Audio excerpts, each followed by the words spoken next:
Selamat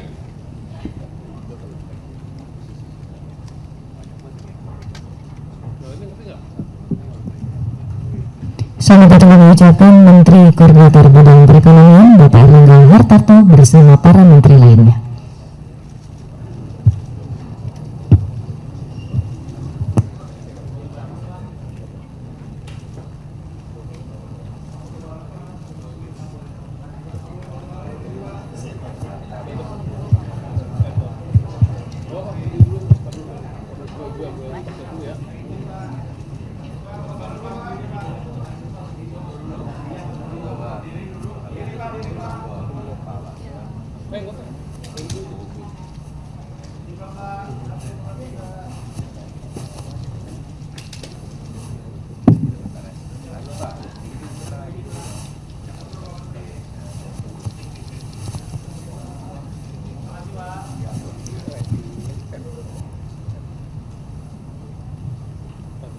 Baik, terima kasih rekan-rekan media. Bismillahirrahmanirrahim. Yang terhormat Menteri Koordinator Bidang Perekonomian Bapak Erlangga Hartarto, yang kami hormati Menteri Perdagangan Bapak Budi Santoso, yang kami hormati Menteri Kehutanan Bapak Raja Juli Antoni, yang kami hormati Wakil Menteri Keuangan Bapak Anggito Abimanyu, yang kami hormati Wakil Menteri Perindustrian Bapak Faisal Riza, Menteri Sekretaris Negara yang diwakili oleh Deputi Bidang Perekonomian Bapak Satya Bakti Parikesit, Bapak Ibu tamu undangan serta rekan-rekan media cetak maupun elektronik yang hadir baik offline maupun online. Assalamualaikum warahmatullahi wabarakatuh. Selamat pagi, selamat datang kami ucapkan. Hadirin yang kami hormati, selamat datang di acara konferensi pers bersama perihal deregulasi kebijakan impor dan deregulasi kemudahan berusaha. Hadirin yang kami hormati, mengawali acara hari ini, kita akan langsung dengarkan paparan yang akan disampaikan oleh Menteri Koordinator Bidang Perekonomian kepada Bapak Erlangga Hartarto. Dengan hormat kami persilakan. Terima kasih. Assalamualaikum warahmatullahi wabarakatuh. Salam sejahtera bagi kita semua yang kami hormati Pak Menteri Perdagangan, Pak Menteri Kehutanan, Pak Wamen Perindustrian, kemudian Pak Wamen Keuangan dari Sekretaris Negara, Deputi Bidang Perekonomian, Bapak Ibu yang kami hormati. Pada kesempatan ini saya ucapkan terima kasih karena telah hadir dalam acara jumpa pers pagi hari ini secara bersama. Kebijakan ini merupakan salah satu kebijakan deregulasi yang menindaklanjuti arahan Bapak Presiden, terutama untuk menghadapi ketidakpastian dan juga hal yang terjadi unpredictable atau ketidak bisa diperkirakan terkait dengan perkembangan trade dan perekonomian di dunia, di global. Dan hari ini Bapak Presiden minta kemarin agar memperkuat kondisi perekonomian dalam negeri dan sekaligus juga untuk memperkuat kondisi regional dengan beberapa negara ASEAN. Oleh karena itu beberapa hal menjadi catatan, yaitu pertama untuk pemerintah memberikan kemudahan bagi para pelaku usaha sekaligus untuk mendorong daya saing. Kemudian yang kedua menciptakan ekosistem agar penciptaan lapangan kerja terus terbentuk. Yang ketiga tentunya sektor padat karya akan terus didorong agar bisa menarik terhadap investasi dan menjaga investasi yang ada. Dan dalam hal yang sama kita perlu menjaga pertumbuhan ekonomi nasional. Dari arahan tersebut beberapa hal telah dipersiapkan, termasuk terkait dengan Kepres Satuan Tugas Perundingan Perdagangan Investasi dan Keamanan Indonesia dan Amerika Serikat, Satgas Perluasan Kesempatan Kerja dan Instruksi Presiden tentang deregulasi percepatan kemudahan perizinan perusahaan dan serta Kepres tentang peningkatan iklim investasi dan percepatan perizinan perusahaan. Nah, salah satu yang dideregulasi adalah revisi Permendak 36 tahun 2023, Jungto nomor 8 tahun 2024 tentang kebijakan pengaturan impor. Proses penyusunan revisi dilakukan dengan usulan dari kementerian lembaga, asosiasi, para stakeholder, dan juga dilakukan regulatory impact analysis dan rapat kerja teknis dilakukan, dan oleh karena itu seluruhnya telah dilaksanakan dan perubahan lartas itu mencakup relaksasi 10 komoditas. Selanjutnya teman-teman media cetak atau elektronik silakan. Nama dan pertanyaan ditujukan ke siapa? Izinkan Pak Menko mengingatkan untuk bertanya sesuai dengan hal terkait dengan regulasi kebijakan impor dan kemudahan berusaha. Kami persilakan rekan-rekan media sudah ada. Silahkan berdiri, nama dan asal medianya. Terima kasih, selamat siang. Saya Gio dari Kompas.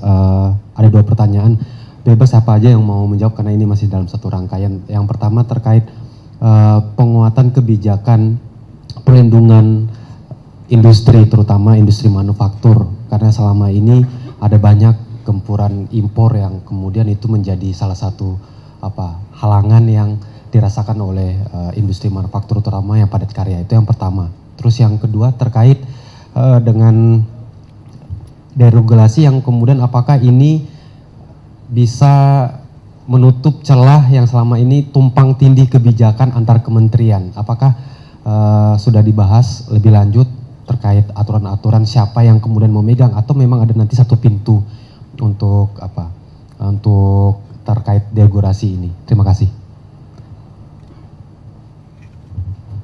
Silakan mungkin kepada 3 penanya.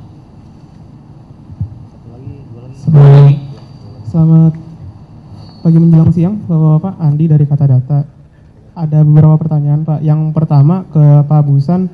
Pak, boleh dijelasin sedikit nggak, Pak, urgensi? Pak Angginya sebelah mana nih? Andi. Halo, Pak. Oh, iya. Hai. Ke Pak Busan soal urgensi soal deregulasi waralaba itu kenapa harus diubah ya, Pak? Emang ada masalah apa sebenarnya di industri waralaba? Terus yang kedua, beberapa kali dari Kemenperin itu menyebutkan bahwa dalam revisi Permendak 8 bakal ada pengaturan terkait entry point, Pak. Itu kan nggak ada ya tadi di paparan, bakal ada di deregulasi episode selanjutnya atau kenapa nggak, atau gimana? Terus yang terakhir, sejujurnya dari paparan yang tadi tuh belum, dari paparan sepanjang tadi belum ada wow point seperti yang penerbitan Permendak 8 dan Permendak 36 yang saya langsung dapat, wah ini bakal berdampak banget ke industri, gitu, belum ada. Boleh dijelaskan nggak, Pak, dampak dari deregulasi ini ke investasi baru? Kan yang diharapkan ini akan memberikan kepastian berusaha yang akhirnya mendatangkan dana segar ke dalam negeri. Itu potensinya seperti apa? Sama untuk yang existing, utilisasi, peningkatan utilisasi akan sejauh apa dalam second half 2025? Terima kasih. Silakan yang ketiga. Selamat siang, Bapak-Bapak. Saya Maulana dari Investor Trust. Ada beberapa pertanyaan, Pak, terutama mengenai sebenarnya proses deregulasi ini apakah bagian dari proses negosiasi dagang dengan Amerika Serikat, dan apakah juga bagian dari aturan yang dibuat untuk masuk ke aksesi OECD. Kemudian tadi yang belum disebut itu kenapa banyak produk kehutanan yang kemudian hampir 400 itu dibebaskan tarif impornya gitu. Dan yang terakhir mungkin potensi penerimaan, Pak, apakah ada simulasi atau perhitungan terkait kalau aturan impor dicabut itu berapa potensi yang masuk begitu. Terima kasih. Pertama mungkin terkait dengan deregulasi adalah arahan Bapak Presiden dalam beberapa kali rapat terdahulu, dan juga kedua tentu menyikapi dari persaingan terhadap beberapa negara lain, dan tentunya dalam rangka persaingan itu juga ease of doing business menjadi pertimbangan. Dan kita ketahui bahwa salah satu daripada review itu Indonesia mendapatkan review yang lebih rendah di tahun ini. Oleh karena itu deregulasi menjadi sebuah keharusan yang diminta oleh Bapak Presiden agar kita kompetitif. Persaingan semakin kuat dan beberapa negara semakin bersaing di tengah ketidakpastian. Dan tentunya ini seluruhnya sejalan dengan proses-proses yang dilakukan oleh Indonesia yang membuat regulasi kita bisa diperbandingkan dengan negara-negara lain, termasuk dalam proses aksesi OECD di mana Indonesia sudah membuat Indonesia punya roadmap atau initial memorandum. Kemudian juga ini juga sudah dibahas dalam berbagai comprehensive economic partnership yang existing maupun yang sedang dalam proses, termasuk juga dengan EU SEPA dan juga termasuk dengan apa hal-hal yang dianggap non tarif barrier di dalam perundingan dengan Amerika Serikat. Jadi seluruhnya itu selaras. Oleh karena itu momentum ini dilakukan untuk melakukan kebijakan deregulasi. Tetapi deregulasi ini baru paket pertama. Jadi masih ada beberapa hal lain yang kita akan lakukan. Kemudian tentunya kebijakan-kebijakan tersebut diperlukan agar kepastian berusaha semakin pasti, dan kedua terhadap produk-produk yang nantinya dianggap memberikan persaingan yang tidak sehat kepada Indonesia. Tadi sudah disampaikan oleh Pak Wamen Keuangan bahwa tindakan kita akan dipercepat untuk pengamanan tarif dan yang lain, yang diharapkan dalam waktu 14 hari kita bisa merespons. Kemudian terkait dengan penerimaan negara, tentu kita ini kebanyakan kita tangani masalah birokrasi perizinannya. Kita tidak mengumumkan perubahan tarif biaya masuk. Jadi tidak ada akibat kepada penerimaan negara. Hanya akibatnya tentu kepada biaya tinggi dan proses percepatan daripada industri.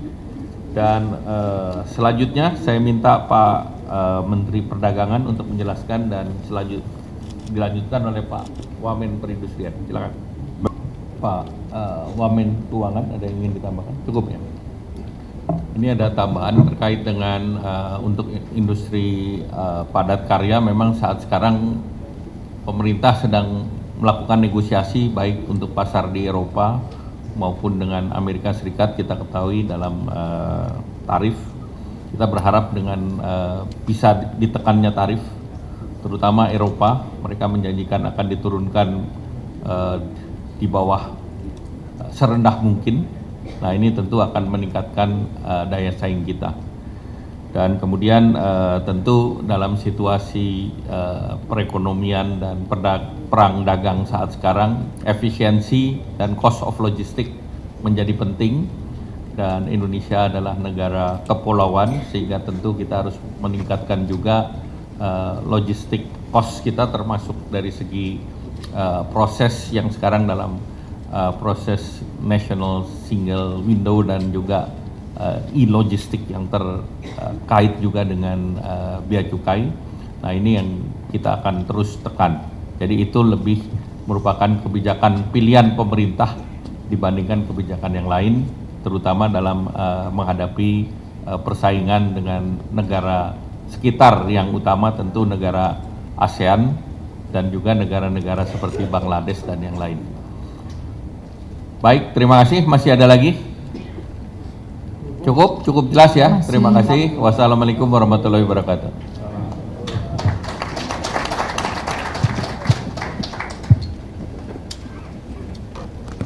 Baik, terima kasih kami ucapkan kepada rekan-rekan media, para tamu undangan, serta Bapak Menteri Koordinator Bidang Perekonomian, beserta para menteri lainnya yang telah memberikan konferensi pers bersama terkait dengan hal deregulasi, kebijakan impor, dan kemudahan berusaha.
Jelajahi cara baru mendapatkan informasi. Download Metro TV Extend sekarang.